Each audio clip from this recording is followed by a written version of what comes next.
Hello, friends. It always feels different when I'm doing a BlackBerry video. It feels like I'm talking to a different group of people. I know it's the same viewers that watch all my other videos, but it feels like a closer-knit community when we're talking about our beloved BlackBerry. And there has been a whole heck of a lot recently. I know a whole bunch of you have moved on. You either got a Pixel or you got an iPhone, which is fine. I understand that. Some of you went to the Unihertz devices, which are perfectly capable. Some of you are still sticking it out on BlackBerry. If you have T-Mobile in the United States and you had one that was activated previously, wasn't a new activation, you might be able to be holding on just a little bit. If you live overseas, you're able to hold on, I think, quite easily. Now, whether the usability is there, or how well things are holding up for you, I don't know, but at least you're able to activate your phone, get calls and texts out of it. For a lot of people, especially people who had held on to BlackBerry until the very end, calls and texts were all you were looking for. Calls and texts, a little bit of data for email, and you didn't need a whole heck of a lot more. And for that, BB10 is still running just fine. You know, it's much like Windows OS, where it was so well optimized for the hardware that there really isn't a lot of drain there. There's a lot of drag there, and there wasn't a whole heck of a lot of Android on top of it. We're talking about Android 4.4.3, I believe, was the last set of Android that these devices had. So there's nothing overly weighty that's going to be on top of it. So you add that kind of efficiency and optimization on there, and you have a device that's still running pretty well for what it does. The problem is mine, and you can see the background that I had the last time that I had used it. Get this kind of to focus in here on the colors, the Meowie Christmas, the Pusheen Christmas stuff, because that was the last time I was able to use this device.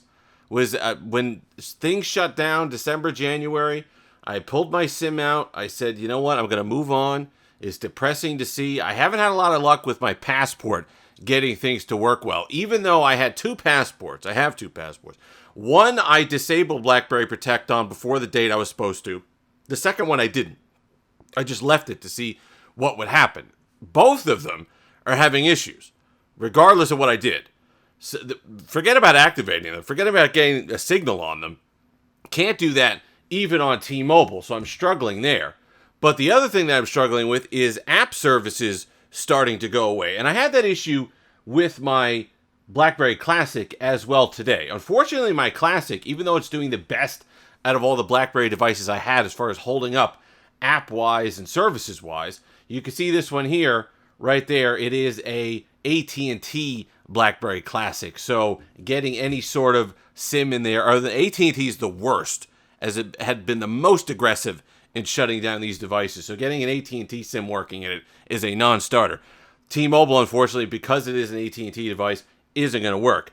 But what I noticed is, because I powered it up, I got it reset back up, I did a couple things in there because I wanted to see if I could pound out some emails on it today, and I was able to. And it was a great experience, just as always. And it did make me sad that we don't have that experience anymore. And as good as the Unihertz devices are, because they really are, and they've done an excellent job. And if you're a physical keyboard phone fan on this channel, well, you're going to have a good week, because we're talking about BlackBerry today, even though it's going to be a little somber.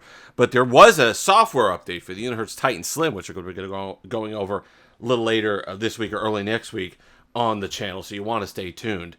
But just overall, when I went to reconnect, so what happened was, it said that my email addresses were no longer valid. My Gmail addresses were invalid. So I had to go back in. I redid the security stuff. I logged back into them, and it let me. But the depressing thing was Google sent me a big fat warning that says, you know what, this is no longer going to be supported pretty soon. You know, before, when I was setting up inboxes on my BlackBerry devices, they really didn't give me that much of an issue. But now they said, listen, BlackBerry Hub services are no longer going to be supported by Google as we increase security measures going forward. It didn't give me an exact date, but you can see the writing is on the wall for a lot of these things. Now, I just got an update for WhatsApp. It's the June 10th, 2022 update. It was about a 50 megabyte update. So if you're living in another country, or if you're getting data on this at all, I assume you're going to be able to still use WhatsApp. And it's to their credit, I guess, that WhatsApp still supports such an old version of Android, but I get it, because you're dealing with a lot of countries overseas, a lot of countries in Europe and Southeast Asia, whatever, use WhatsApp. And when you get into those countries, you sometimes find these older Android devices that are still perfectly capable for what people want to use them for. So why not service that consumer base, since a lot of them are using WhatsApp? So that's smart of them. So the trickle down of that for BlackBerry users is that WhatsApp still works fine. Web browsing is okay. Bit of an adventure. Some sites really don't like the fact that we're on the older BlackBerry browser. Email works fine though. Email I've had no issue with on Wi-Fi. I was able to send, receive. It was still pushing just fine. I got them faster on my BlackBerry device than I did on my newer devices. My Galaxy Fold was getting email second to the BlackBerry, which was getting them first. And that's really just, that's what you remember. You remember the push emails. You remember the notification LED, knowing which account you were getting an email from. It's these little things that you know for a fact are never really coming back. Unless there's some sort of massive tidal wave of people wanting these older features. And I hold out some hope because I see these, if you go on Twitter, you see Hyundai doing these kind of concept cars that are retro cars from the 80s. So you wonder if some company is going to come out and say, you know what, we're going to do we're going to do a retro phone. We're going to go back and do a concept phone that's a retro phone that has a notification LED. But knowing just on site whether it was a red flashing notification, a blue flashing notification, or a purple or magenta, flashing notification, which email account I had gotten an email from, that had value. You could spend all the time you want making the fanciest, and we had Apple trying to make the fanciest always on display on record, just the coolest thing that they could possibly come up with, and it still doesn't meet the form, the function, and the just usability of the BlackBerry device, because it was pure simplicity. It was just at a glance. You knew exactly whether it was from an email account that you had to worry about and had to answer, or it was one that you ignored, your personal one, or whatever it happened to be.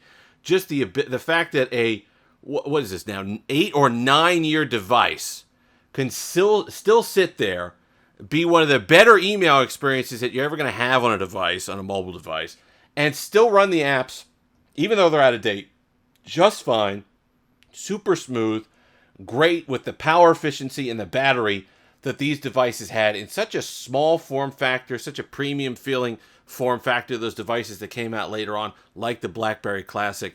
Just the screen size was absolutely perfect. The brightness, when you had the Passport, one of the first devices I used with a 2K display, just that 1:1 aspect ratio, the enjoyability, the fact that there was an OS that was designed from the ground up to be on these smaller displays and to utilize the keyboard, that's what gets lost.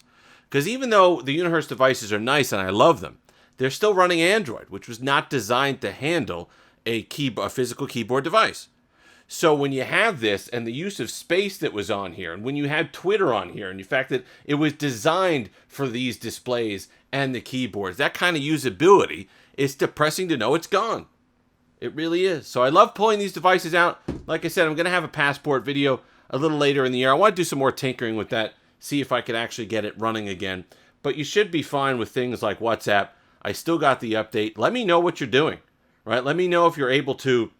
No, just hit OK on that. Let me know if you're able to still use it, what country you're using it in. In the United States, I'm especially interested because I want to get my Passport up and running again. If it's on T-Mobile, if you did it. Now, I want to know from people who didn't already have, if you have a SIM in this for 100 years and you're just able to keep using it. I've heard reports of that on T-Mobile. But if you just recently were able to get a SIM into one of these and get service on your BlackBerry device, let me know. So my Cyclone people, you know who you are.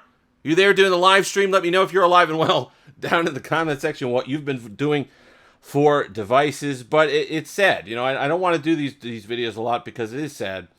But we'll try to sneak a BlackBerry video in every now and then. And ones I could get updated, or at least running, are ones that I'll do videos on. But we'll also have the Titan Slim update in a couple days, so stay tuned for that. If you've made it this far, like, comment, subscribe, all that fun stuff. Until next time, I hope my BlackBerry family is doing well. Have that Steve-licious day.